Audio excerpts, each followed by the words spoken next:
Welcome to Leading the Next Generation with Tim Elmore. I am your co-host, Andrew McPeak, and our mission here at Growing Leaders is to empower the emerging generations with skills to lead in real life. And Tim, today, to kick us off, we couldn't help ourselves because we're talking about student engagement, getting them more engaged in the classroom. We're going to give some really great suggestions, hopefully, by the end of this. But as we were thinking about student engagement, I couldn't help but remember one of our favorite comedians here at Growing Leaders, and that is Brian Regan. Yeah, he's a stand-up comedian, folks. You probably have heard him. But you want to set this clip up because it's just funny. So we're going to play a clip for you of one of his jokes, telling a story from his own youth about a time when he was a little disengaged at school. And he tells it so hilariously, but I think it may reminisce of some interactions with disengaged students that you've heard of. So let's listen in. I think the worst day that was the day the science project was due. Waking up that morning, that was fun, huh? Yeah. Your head'd pop off your pillow. Oh, no. That's due today. I had 9 months to work on it. I did nothing. I have a cardboard box. I don't know what to do for my project, so I brought in a paper cup filled with dirt, just hoping she'd know I'm an idiot and just walk right on past me. As long as I was holding something. What do you have there, Brian? It's a cup of dirt. Just put an F on there and let me go. Well, explain it. Well, it's a cup with dirt in it. I call it cup of dirt. You should move on now. You should go ahead and move on. Head on down the line there. I think I'm laughing because I'm thinking of both myself and other peers of mine in K-12 education. We've all been there. Oh, no. Oh, no. It's due today.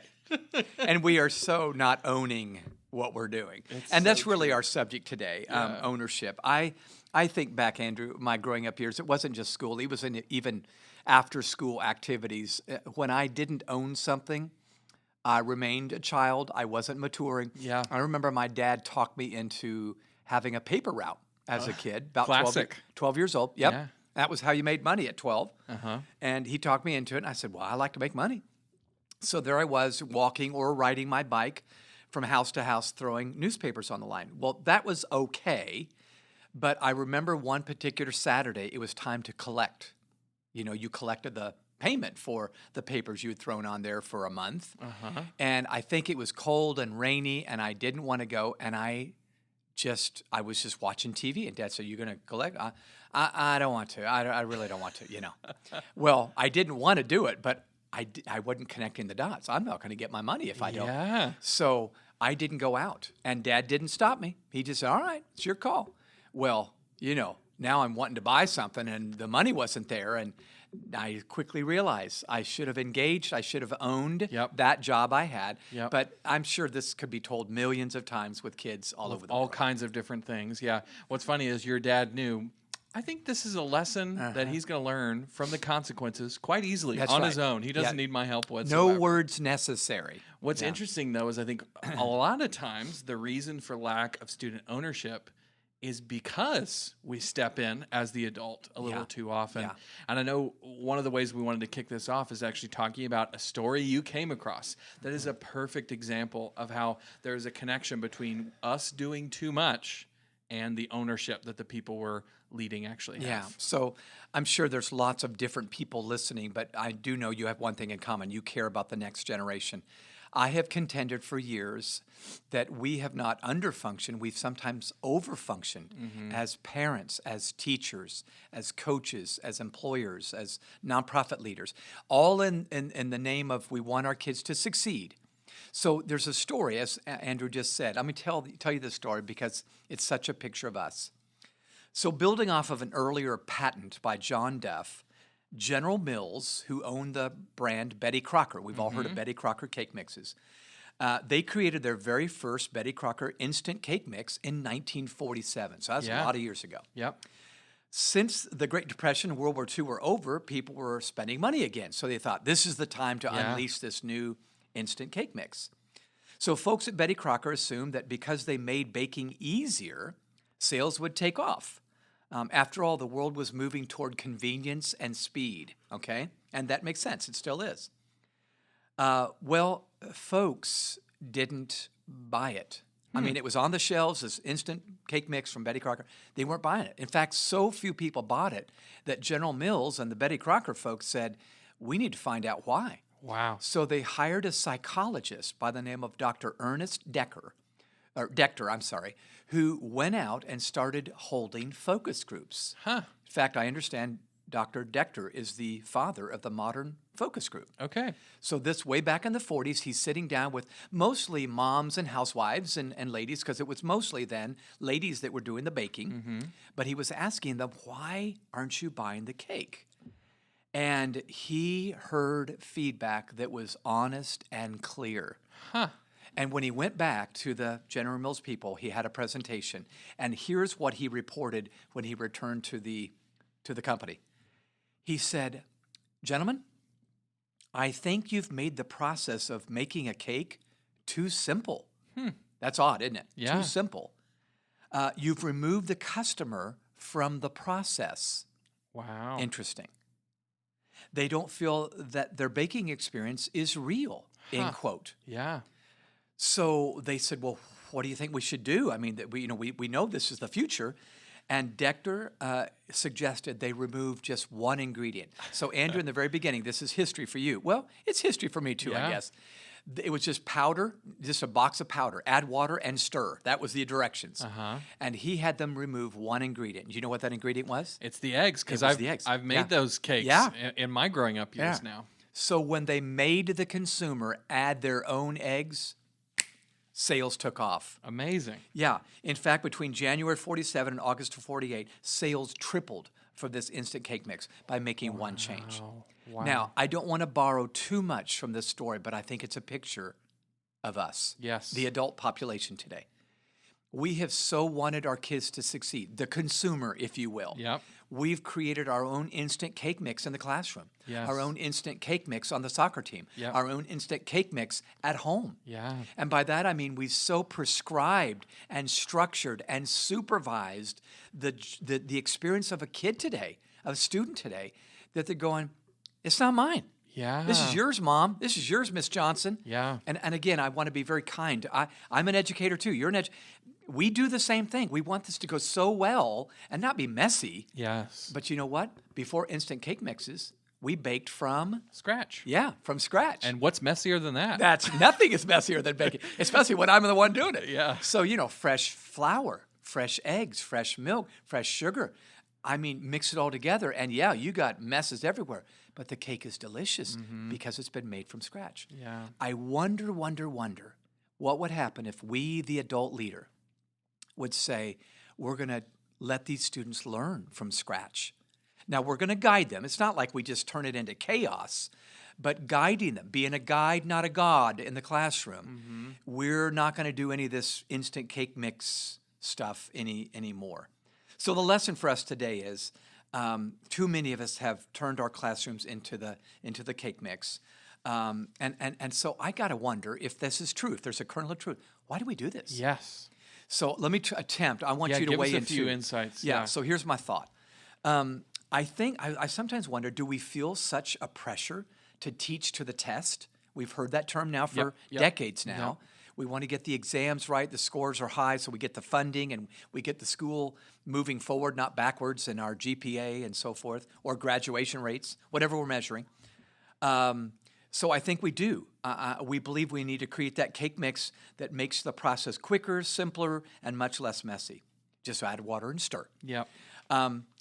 Do we feel the pressure to get through so much curriculum so quickly that we dare not make our students practice metacognition yeah. and figure out the answers on their own, where they have to do their own thinking and they answer their own why question?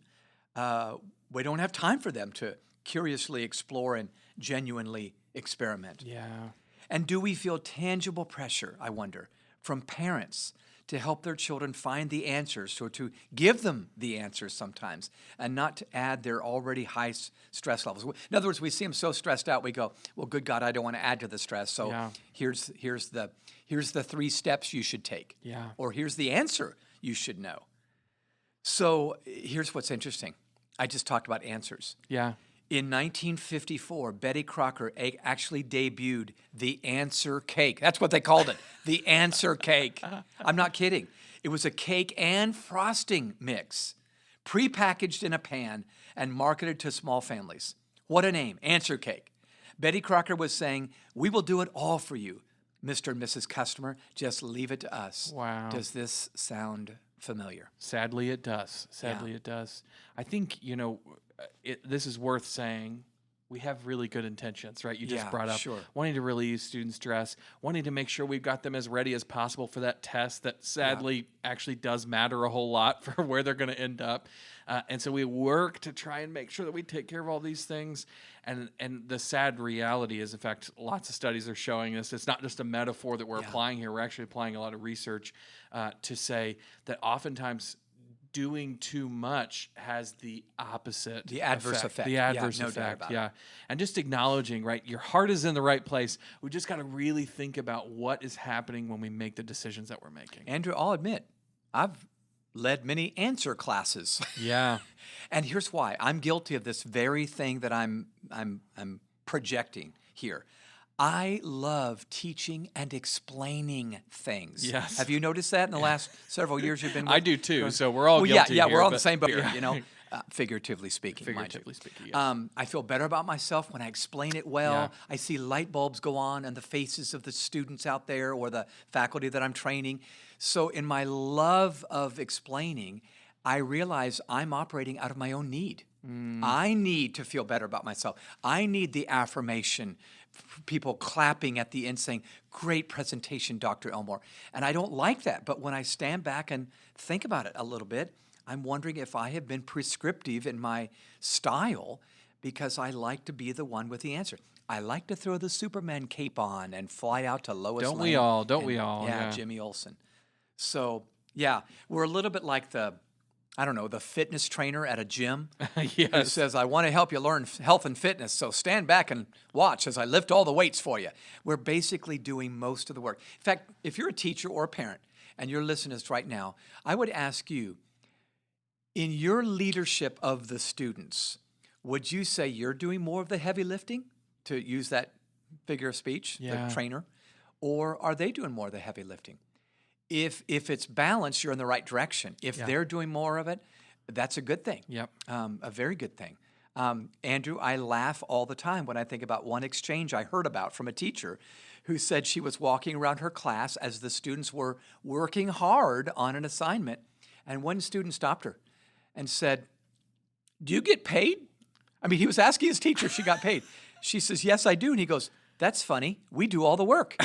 And I think that's how students ought to feel, that we're doing the work. I'm leading you, but you're doing the work here. Yep. So- It seems a bit counterintuitive, but Yeah. this is actually the way it's supposed to work. That's right. So I bet you people are listening now going, I agree with you. I agree with you. How do we do this? Well, I think the first decision we're going to have to make, Andrew, and let's talk about this for just a moment, you and I think we've got to shift our style from prescriptive leadership to descriptive leadership. Those are terms we like to use at Growing Leaders. So prescriptive leadership is just that. We're prescribing every step along the way to the student. Yep. Every actionable item, every project, every this, that, or the other. It's very, very supervised, overstructured, neat, and in place. Yep. It's You know? almost like you could say prescriptive is describing both the outcome and the steps to reach Yes, that outcome. that's right. It's really true. When we move to descriptive leadership, now we're perhaps, I'm just going to paint a picture here, we're perhaps sitting down with a student before an assignment and we say, what's your goal? What's your goal today or in this assignment or this year or this semester? And they go, I don't know. Well, what do you think it ought to be? Let them press them a little bit to do their own thinking. Okay, here's my goal. And let's say they say it's ABC, whatever.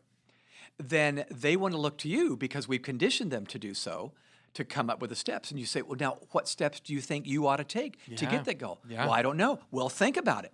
This is going to take time. But when we nudge them, I like that verb, when we nudge them toward coming up with the answers themselves, we are truly preparing them for adulthood. We're preparing them for post-graduation, where they will either go to a career or a college or a military, and they'll be ready for it because they've actually done some thinking on their own. Absolutely. This reminds me of the college professor that we heard years ago who saw the importance of this, right? They wanted to, she wanted to get her students to understand this, and she kept having this challenge every year where she would create the syllabus for her students, Yes, right? yeah. She'd show it to them. It's their first year of college, and she would go through, take multiple class periods to Yeah. go detailed through the syllabus, and she said, like clockwork, every Yeah. single year, week 1, week 2, Yep. I would have students come in and ask me questions that were on the syllabus, which Yeah. I had just got over in class. And she said, they're just not owning it.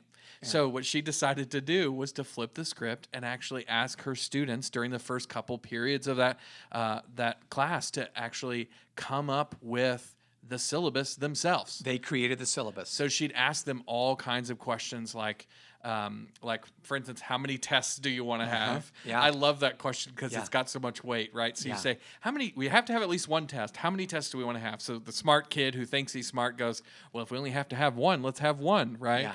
And then the much smarter kid in the back of the class goes, actually, if we only have one test, then our entire grade is going to be based on this one test. Yeah. So they start negotiating Yep. it, and they land at 4 tests, right?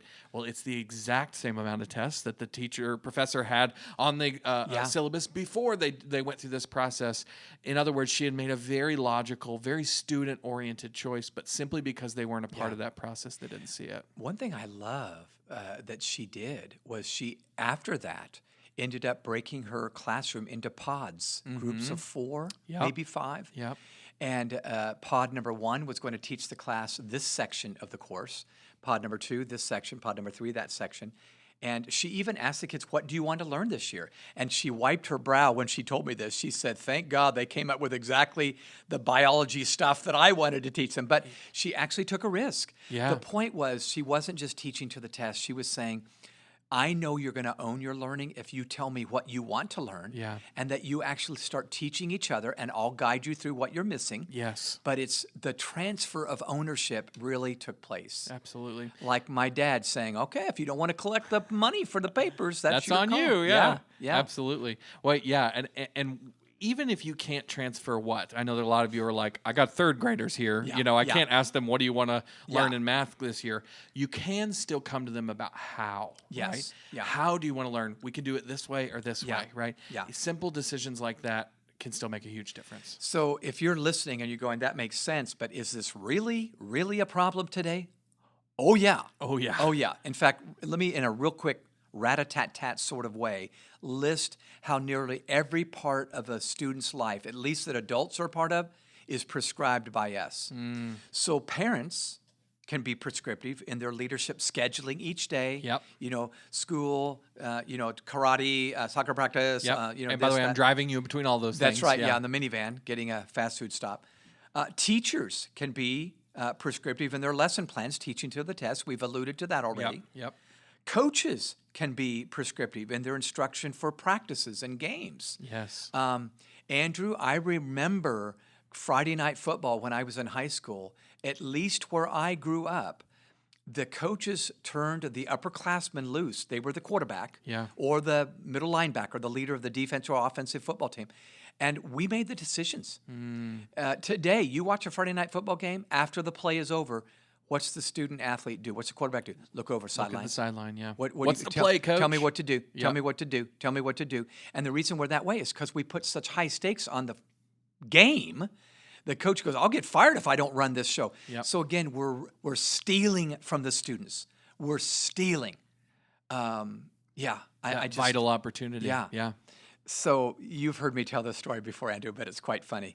I saw a one-frame comic of a Friday night game. The coach is in front of his football team. These teenagers are sitting there just listening to their coach. And the coach basically says this, all right, fellas, this is your game tonight. This is your season to win. This is your championship to take. Now, go out and do exactly what I told you to do. That's exactly what happens. Yes. So anyway, let's keep going. Watch this, listeners.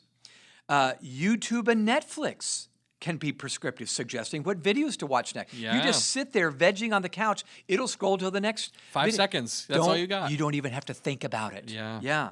Amazon can be prescriptive, suggesting what other products you might like. If you like Yes. this, you'll like this. Yes. Employers are prescriptive in their formula to reach the numbers they need. And then social media apps can be prescriptive in their format to keep you scrolling and watching, scrolling and watching. Yep. It just doesn't stop. So think about it. Generation Z kids are growing up in this world where we have taken over and said, we will get you to the goal. Yeah, that sounds good, but we've done too much. We've overfunctioned. Yeah. Truth be told, the answer to quality education is not about answers. That is so huge. I feel like you need to say that again. Okay. I think the truth be told, the answer to a quality education is not about answers. Yes. It's all about ownership on the part of the students, whatever we have to do Yes. to do this, to Couldn't accomplish agree this. more. Yeah. So this means two things, listeners. Number one, change the students' role from being consumers to being creators. That's huge. Yep. And then number two, change our role from being commanders to being consultants in the classroom. Love it. Yeah. So it's a different paradigm. It's a different metaphor to hold in your minds as you move through the class. I love this. I love this. Well, obviously there's a whole lot of ways we could do this. Yeah. So one of the things, as you always, you're so helpful in the way that you approach these things. You've written down a few suggestions of if you don't know where to start with this shift from prescriptive to descriptive leadership, here's a few ideas. Maybe it's an eat the fish and spit out the bones moment, right? Yes. You don't have Yeah. to do all of these, but if you're looking for a way to start, here's a couple of great ideas that Tim has written down for us to be able to process through, and maybe we can begin there. So this is you getting rid of the instant cake mix and going back. We're going to learn from scratch here. I love it. I love it. So I've got a handful. Here they are. Number one, once a day, refuse to answer a student's question. I know that sounds heretical, but refuse to. Now, I know you want to answer the question because you need to show them, I deserve to be the history teacher now. Yeah. But refuse to answer the student's question. Turn that student loose to look up answers and debate them until the best solution surfaces. I love it. Yeah. So math, spelling, literature, history, whatever. Think about the reality, though, the 21st century, they've got their phone they're probably not supposed to have. They've got their friends. They've got their book. They have so many resources available to find and debate this answer. Yeah. Why wouldn't? In fact, the ability to look stuff up is the true skill of the 21st century. Resourcefulness. Let's exercise that. Yeah, that's exactly right. All right, number two, instead of traditional grading of papers or tests, communicate how many mistakes were made and turn the students loose to find each one. I love it. Yeah. So this is very counterintuitive.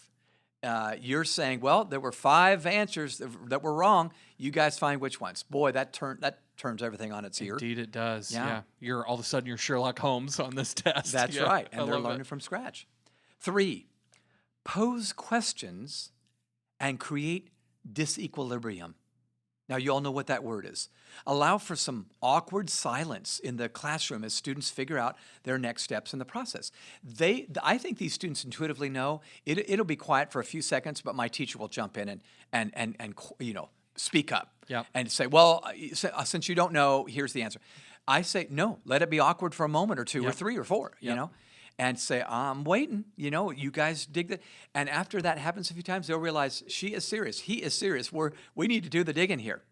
All right. I love that. Number 4, I love this one. Choose a day and let the students plan the entire class period. I love that. In fact, let them record themselves teaching their lesson and evaluate themselves afterwards. This is a double win now. Yes. So they're learning to communicate, they're learning to study and deliver. So yeah, that's just one of my favorites. Here's another one. On your next exam, fill in the wrong answers on the blanks, the very ones students gave in class. So you're listening along like, oh, that was wrong. Todd gave that one. Oh, that's wrong.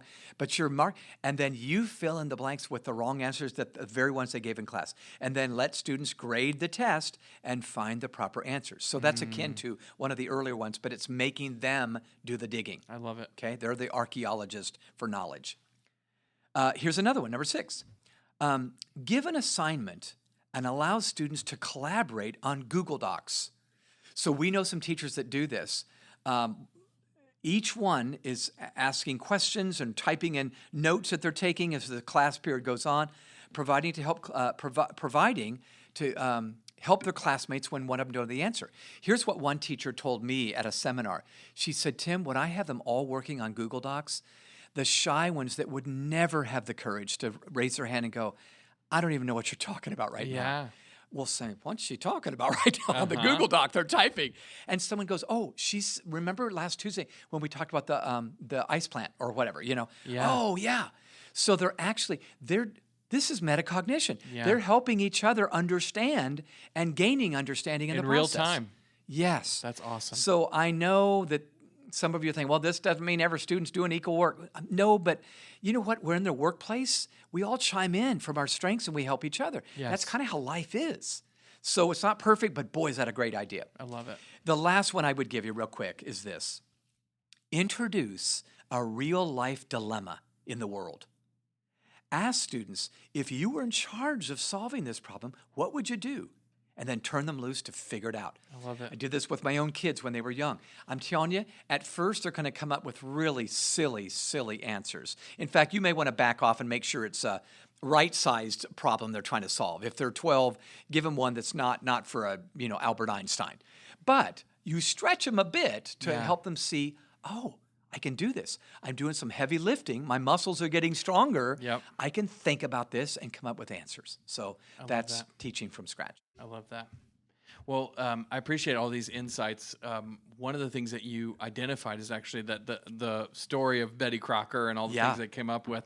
They actually had one last nugget of wisdom for us in utilizing this metaphor. So I don't know if you want to. Yeah, I would love to. This will be quick. We'll wrap up here. But unlike other convenience foods, for many women, cakes back in the day symbolized femininity and satisfaction. Yes. Women felt pressured to perfect the homemade cake. Yep.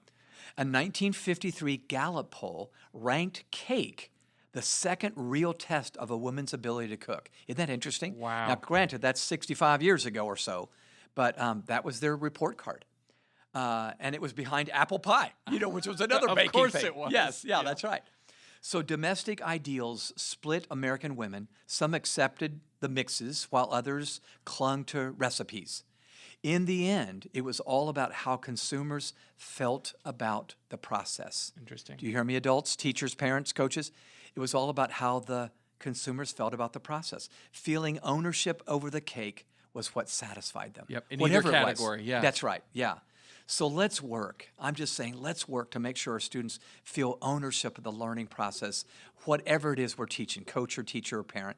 I think if we do, we're going to have a great young adult at the end of this journey. I love that. I love that.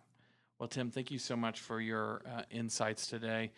Thank you guys for tuning into this. If you are looking for a way to engage with these really important concepts, right? Getting students to own things, building life skills in them, we actually have a tool that I think would be a perfect fit for your school, for your home, for your locker room, whatever the context is. It's simply called Habitudes.